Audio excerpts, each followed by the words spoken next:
Congressman Sergio Gook, you are recognized.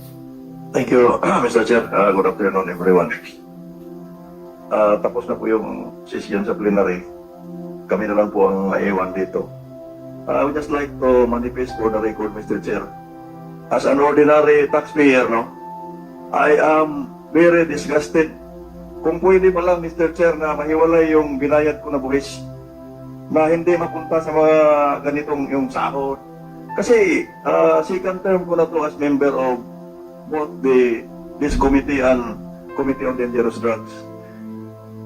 This is not the first time that I heard this. No, I have witnessed this kind of investigation from our PNP.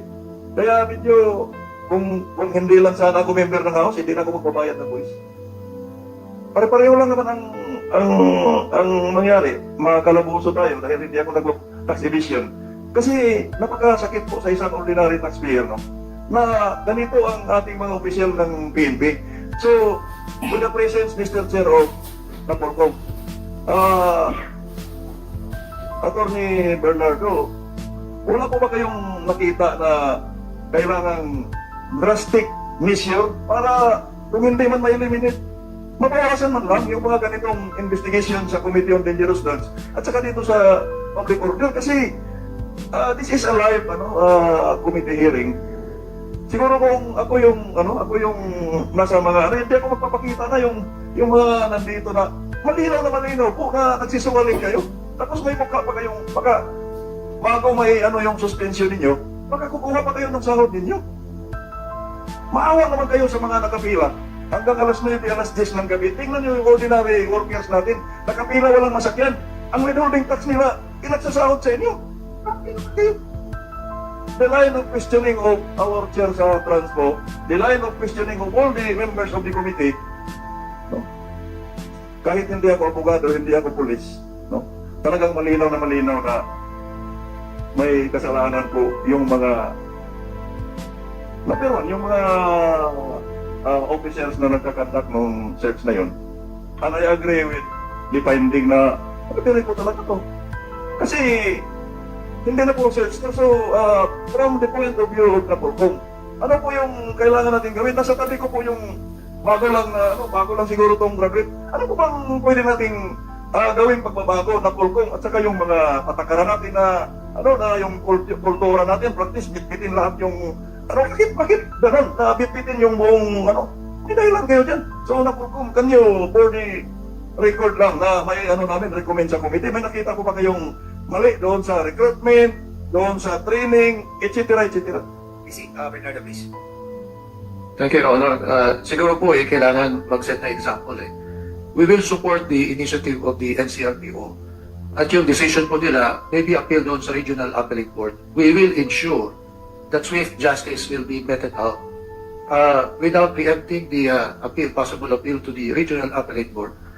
Based on the revelation thus far, it appears that there are substantial evidence that there were robbery committed, and that would constitute several counts of grave misconduct, serious irregularities in the performance of duty. And we will support them to conduct expeditious summary hearing procedures. And we will also be suggesting to pursue criminal cases, adopt the conspiracy because apparent that there were principal by indispensable cooperation, there were principal by direct participation.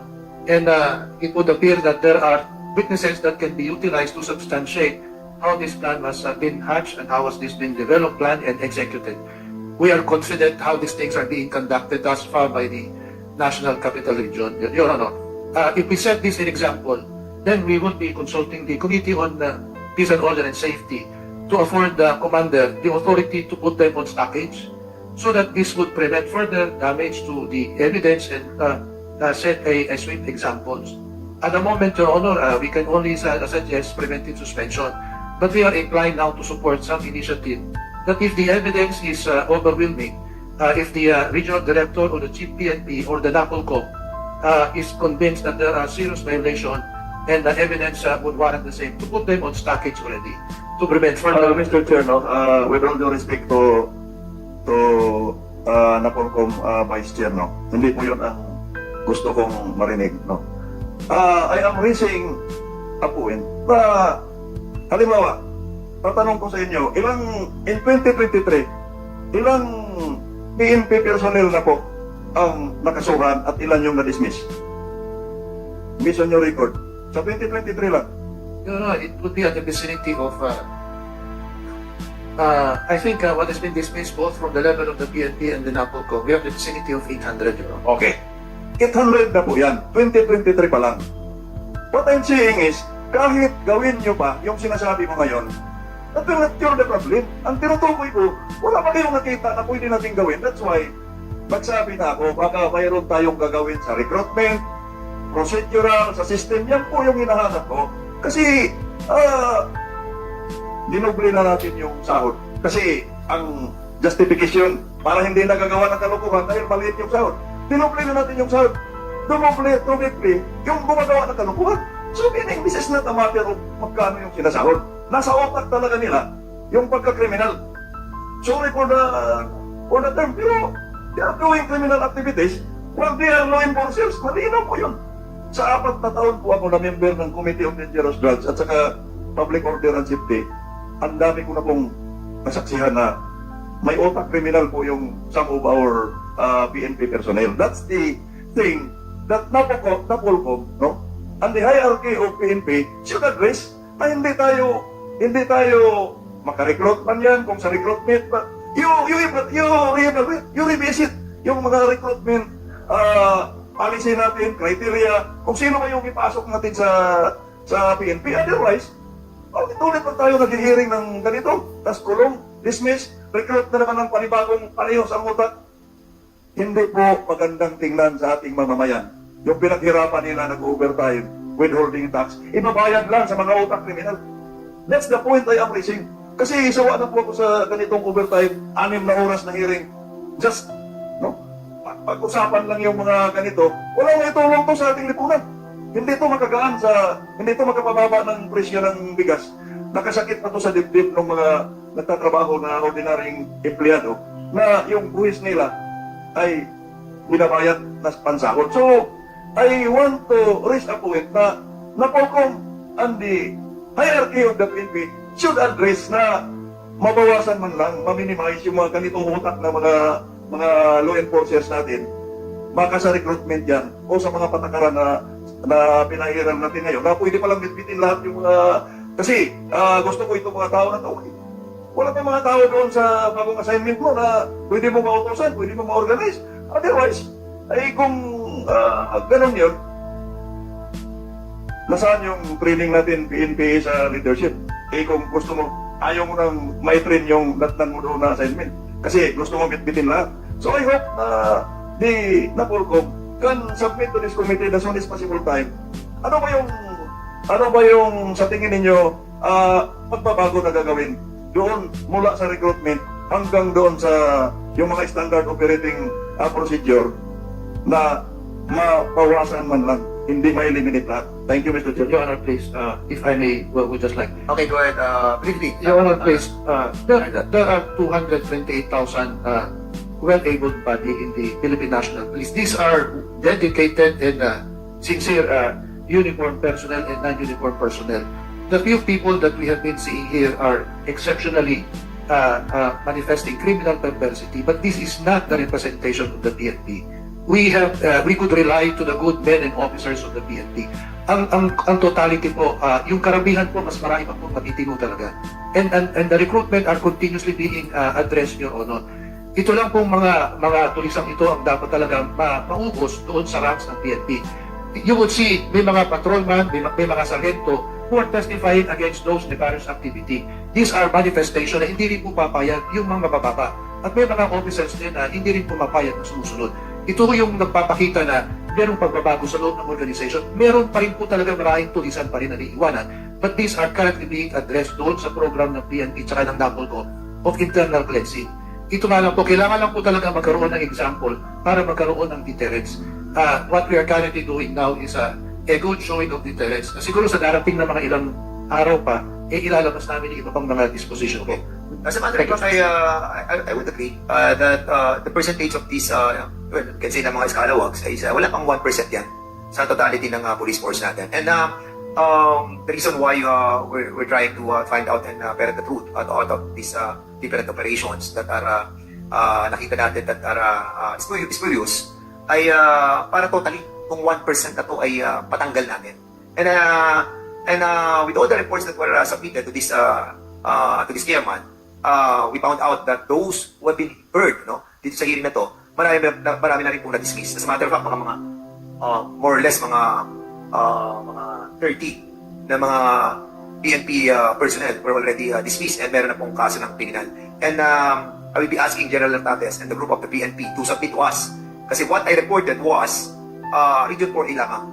So we will be asking the whole accomplishment doon sa mga na-dismiss na mga Scalawag officials and be reported in this committee on the next hearing. With that, I would like also to ask the DOJ, no? Hindi na akong tatanong, but of course, doon sa iyakat na tinatawag natin, meron tayong tinatawag na iyakat doon sa anti-trafficking. You have written a letter sa DOJ, sa BID, sa Chinese Embassy, and also to sa DSWD. So we wanted to find out what were those reply was, no? Andito ang BID, di ba? I think the BID was invited. Andito ang BID? Bureau of Immigration. Yes. Good afternoon. BI pala. Yes, good afternoon. Good afternoon, sir. So, they have written you a letter about the those who have been allegedly victims of trafficking. So, what was the reply of the BID, of the Bureau of Immigration Deportation? Mr. Chair, I'm sorry for now. I cannot answer directly because we have to check with the office. We weren't informed that it was specific because this the Congress specifically what has that query. We only found out that now, Mr. Chair. Okay, kasi basically nabasa namin yung transmittal ng letter, but we haven't received the reply of the three agencies, and what we wanted is for us to be equipped with this reply coming from those agencies. So submit to us on the next hearing. Yes, Mr. Chair. For now, we brought only the records that we have about the four Chinese who are allegedly victims. Oh, yun sa apat na biktimang yun, anong reply niyo doon? Right now, Mr. Chair, yung dalawa pa lang in-identify namin kasi we need the birthdays of the other two. O sige, submit to us on the next hearing, ha? And Yes, then, all those people who have been invited on this hearing, next Monday, on Monday, we will be setting a hearing for the continuance of this investigation. But for those who have been cited in contempt, 6 PNP personnel, please stay and sit on your specified chairs, no? And those resource speakers, we have been invited. Pwede na po kayong lumabas after the adjournment. And ayun nga, kay General Lantates, submit to us yung mga dismissed na mga PNP personnel para sabihin naman natin sa ating mga kababayan that meron tayong na-accomplish on cleansing the ranks of your organization. And at the same time, with PC Bernardo, please submit to us as well. Okay? And sa please post nyo nga yung pictures ng dalawa. Yung deponent that Congressman Akop was asking a while ago. Si Rainer Makadat at si Michael Nobesia na inibitahan natin pumunta dito, we're not around. And we believe that sila ay nagtatago na.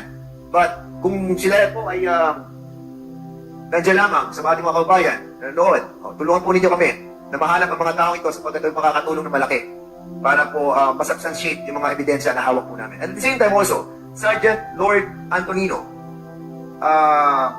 siya po ay nasa PNP yan, no? Dahil ano lang siya, is he suspended or is he under the custody of the PNP? Asan tong si Sergeant Lord Antonino? Correction to my statement earlier, Your Honor. It's been dismissed already, effective January 5, Your Honor. So dismissed na siya. Was a criminal case filed against this person? Yes, Your Honor. Okay. So, anong case ang pinahal sa kanya? If I am not mistaken, Your Honor, kidnapping and robbery extortion, Your Honor. See? Okay, so we will be asking also siguro a motion.